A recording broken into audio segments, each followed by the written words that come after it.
With the Coinbase One card fully launching and cards shipping 2 weeks ago, we finally have all the details and a lot of people are not happy. We'll look at the pros and cons and some alternatives, whether you're on Team Cashback, crypto, or travel. Big favorite before we dive into everything though is to give this a thumbs up to help with the algorithm. If you know someone that might benefit, then share this with them. Let's start with the basics. As a reminder, the entire idea is that you can earn up to 4% in Bitcoin for your purchases. The caveat being that you earn more by holding more with Coinbase. There technically is no annual fee, but you do need to have a Coinbase One membership. There are a few different tiers, but the lowest one is $49.99 per year. The reason I don't equate this as an annual fee is because there are other features with that membership. For example, $0 trading fees for your first $500 per month, also boosted USDC rewards on your first 10K. If you want to stake other cryptos like Ethereum and Solana, you can do that and you get additional rewards. Also 120 in transaction credits on Base, which is $10 per month. Main idea is that there are other perks, but you do have to care about them in order for it to not feel like an annual fee. We now have all the details given the terms and conditions, and your rewards rate is based off your AOC, assets on Coinbase. There's 4 tiers here. Tier 1 is AOC under 10K, which is just 2% flat. Tier 2 is between 10K and 50K, which is 2.5% on the first 10K purchases per calendar month. Tier 3 is between 50K and 200K, which is 3%. Tier 4 is 200K and up, which is 4%. All of the same 10K cap and spend per calendar month. Mapping it out, it feels a bit weird and almost anti-whale since the higher tiers have the same 10K cap. It does make sense for them as a company though because of economics. For most credit card swipes, they're only making 1 to 3% and maybe a bit higher with American Express on the top end, so upwards of 4%. That's the top line number though before Amex is cut because it's their network and all the other fees. Breaking it all down, the co-branded cap might only be 1%, but let's say they are super great negotiators and let's say it's 2%. That still means that anything above 2%, Coinbase is losing money. If we frame it another way and looking at it on their end, the max loss for them per month for level 2, 3, and 4 are 50, 100, and 200. On a yearly basis, that's 600, 1200, and 2400. So for the higher levels, they are losing money and they need to make it back from memberships and also staking. There also are a lot of other key details to be aware of in the terms and conditions. For example, how they calculate AOC. For the first 60 days, it's based off your real-time AOC balance, so whatever it currently is. After the first 60 days though, it's based off your average daily end of day balance, and that's going to be over the last 30 calendar days. That pretty much means you can't just move money in for a big purchase, you need to keep it in there. They also have some pretty aggressive terms, so unlike some other issuers and banks, even good ones, you're not allowed to maintain multiple Coinbase One cards. You also can't use the card for anything that is perceived as business, including reselling. My guess is that the margin here is relatively low, so they are going to be pretty aggressive with shutdowns. Okay, so what are some advantages of this card? Unlike some competitor cards we'll cover, this isn't just dead money that's sitting there. You can have it in USDC and earn rewards. If you don't mind exposure, then you can also have it in other cryptos and then have that upside. 2 obvious ones are Bitcoin and Ethereum. There is non-zero risk, but the space has evolved quite a bit and Bitcoin now has ETFs from even Fidelity and ARK. Same idea of Ethereum with Fidelity, Investco, and Grayscale.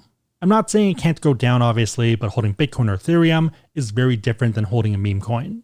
Another benefit too is that it's kind of agnostic to whether you even care about crypto. The Bitcoin rewards are usually posted when your purchase is due. This means that even if you don't want Bitcoin, you can actually sell it for USDC or USD and cash out. Coinbase also does a pretty good job of tracking for tax purposes, so not bad at all. Another benefit that a lot of non-points people have missed is insurances. This is an Amex card, and one of the most overpowered perks with some Amex cards is return protection. It is limited to $300 per item and also $1,000 per year per card. But Amex is almost S tier with this. In a lot of cases, they're not going to ask you to send the item back, they'll tell you to just keep it, and they're pretty chill, but they can ask you to send it back. On the other hand, other banks will always tell you to send it back, so Amex is a better experience. As of filming, this is listed as one of the benefits on the card page, which is pretty awesome. There are a lot of other cards that have return protection, but a lot of them are the more premium ones. So pretty much anything with a big annual fee will have it, and the caps are for each of them. As of filming, the only other no annual fee options to have this are the Amazon business cards, and the only low annual fee one that you can still apply for is the Blue Cash Preferred. So yeah, generally speaking, you're not going to see this on this level of card. Main takeaway, this is the perfect card if you have the assets, if you don't spend too much, and if you want the Amex benefits. In terms of disadvantages, there are a ton. The most obvious one for crypto people is that you have to have your assets on Coinbase. So I do use Coinbase, but more as an on and off ramp rather than keeping my assets on there. For most people that are crypto native, you're going to have hardware wallets like ledgers. A very core idea is not your keys, not your coins. The flip side to this though is that if you are a crypto whale, then 200K might not be that much. Also, Coinbase kind of feels like Cthulhu at this point and almost too big to fail. But yeah, like of everything, non-zero risk. We have seen monsters get slayed before with platforms like Mt. Gox. Another way to think of it is that your at-risk number is 200K in order to get that 4%. Since there are other no annual fee cards that offer 2% where you can just buy crypto yourself, the marginal benefit is 2% on top, so max value being 2,400. That's the best case if you spend 10K per month, so is that worth 200K at risk is the big question. Another obvious disadvantage is the cap. Probably fine for most people, but some people, especially ones that have that much crypto, might want to spend more and might want to get more value there. So for example, if you're fat fire, especially for higher cost of living cities, it's not abnormal for your monthly spend number to be 10K, 20K, upwards of apparently 50 and 60K per month. The last disadvantage is that you do need to have the capital in order for the card to work, otherwise it's not that competitive. Especially because there are other competitor cards that get you pretty close to that level, but don't require any assets. Speaking of alternatives, let's look at a few, starting with the Capital One Saver. This is one of the best picks given the simplicity and value. You get 3% back on a ton of categories and ones that I'd say matter. This includes grocery stores, dining whether takeout or eating out, entertainment, think concerts, and popular streaming. You also get 5% cash back on hotels and rental cars booked through Capital One Travel. I'm doing a future video on this, but Capital One has surprisingly good prices that are competitive.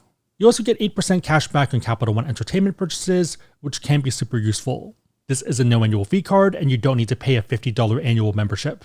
Also no foreign transaction fees, which is nice on a no annual fee card, but the Coinbase one is also that way as well.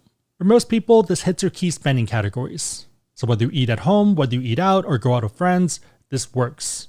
Even better is that you can turn the cash back here into Capital One miles if you decide to change lanes to team travel.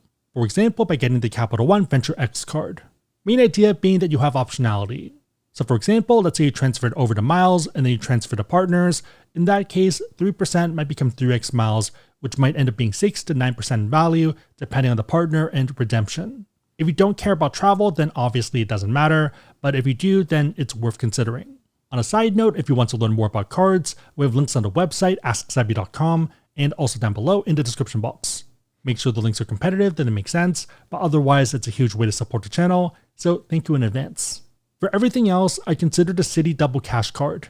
It's a very similar idea where you have off-ramps with that upside. As a baseline, you get 1% when you spend, and then 1% when you pay off, so effectively 2%. In addition, you get a total of 5% on select Citi travel bookings.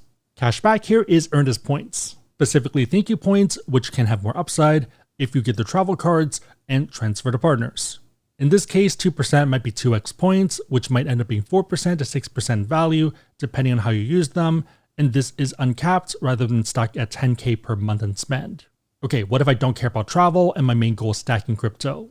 The first option is the Gemini Credit Card. It's actually not a bad card, but limiting on categories. So it is up to 4%, but only on gas, EV charging, transit, taxis, and ride shares. The 4% is competitive, but you also need to spend enough for it to even matter. I could see the argument for gas and EV charging, but the other ones feel a bit tougher. Unless you're doing rideshare every single day, then it feels immaterial, and even then there might be better cards. The other categories are not the most exciting, so 3% for dining is table stakes, and you can kind of get this with other cards, so the value above replacement isn't there. 2% and 1% are non-factors, since you can get that with other cards and get 2% on everything. This is no annual fee and no foreign transaction fees, so not bad. But yeah, I think unless you spend enough on that 4% category, then sure, otherwise it just doesn't do enough. Your mileage may vary on whether it's worth adding. Another crypto option is the Crypto.com Visa Signature Credit Card. This card might be worth its own deep dive, but I'm not a fan. On the top end with the Obsidian card, you can earn up to 6%, which sounds amazing. The issue though is that in order to get that, you need to stake 500K for 12 months, and not just any crypto, but CRO. The issue to me is that you're taking crazy currency risk. Looking at the 1 year, it looks great because it started from a low of 7 cents, and it's up to about 27 cents now. So almost 4x. Adjusting for all time though, it was up to 70 cents during the 2022 bull run, when a lot of people got the card. So yes, there were some people that got 6%, but they probably lost 90% in value in what they staked. 6% is nice, but if your 500K becomes 100K or 50K, then that's not going to matter. I'm not even against staking necessarily, but against it for this currency. If we compare it to the big five, looking at some of the peaks, you can kind of see where prices have gone. So Bitcoin has doubled since then, Ethereum and Solana are kind of flat right now, XRP and BNB are up about 3x and 1.5x. In contrast, CRO is down 70%. If you don't mind risking 500K, then go for it, but I'd be very careful. Looking for more traditional options, another card in play is the US Bank Smartly Visa Signature Card. There have been a few iterations of this, and I'm only going to focus on the one that is currently available, rather than the legacy ones because people watching this are considering the new card. The main idea is that you're getting 2% flat and then up to an additional 2% on your first 10K in spend per billing cycle. It's a very similar idea and cap. The main issue is where you have to have the money, so it's either US Bank Smartly checking accounts or safe debit accounts. It's also not a small amount, so for that 4%, you're looking at 100K. With the current version, it's pretty much non-viable. With the old version, it could make sense because you were still earning interest. They've since nerfed that and you're pretty much making nothing.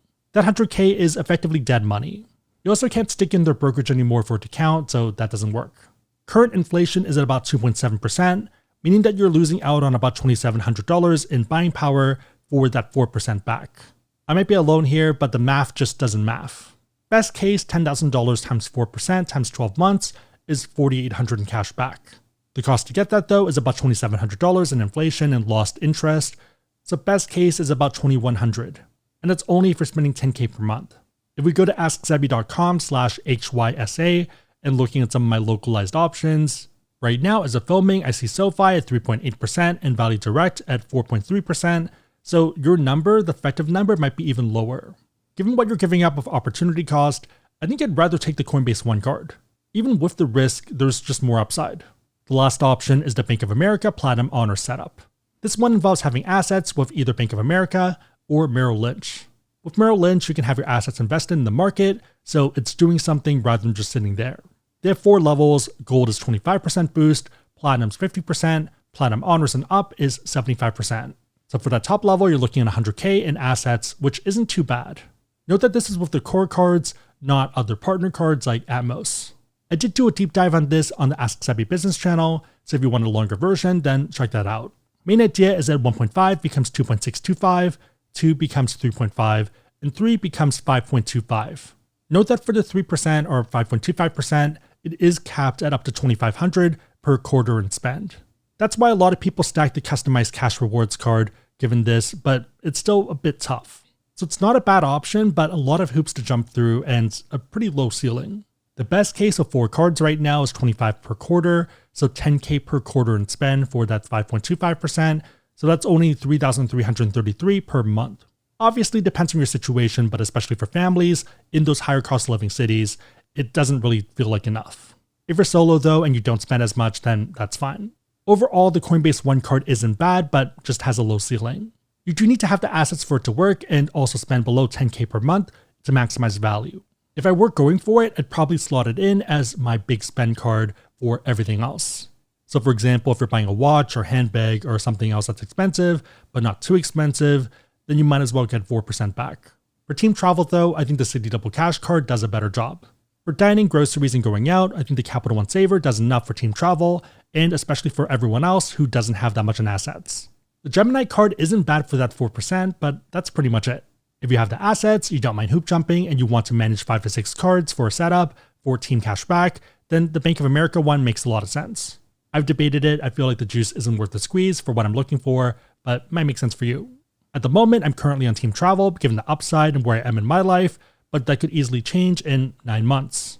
Again, if you want to learn more about cards, we have links on the website, AskSebby.com, and also down below in the description box. If you made it to this point, leave a coin emoji in the comments down below, and I'll try to heart it and also respond.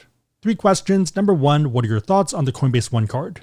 Number 2, what are your thoughts on the other options, and which one would you run? Number 3, which track are you on, Team Cashback, crypto or travel, or something in between? Let me know and everyone else know in the comments down below. Big favorite, thumbs up, share this, but otherwise hope you liked it. See you next time.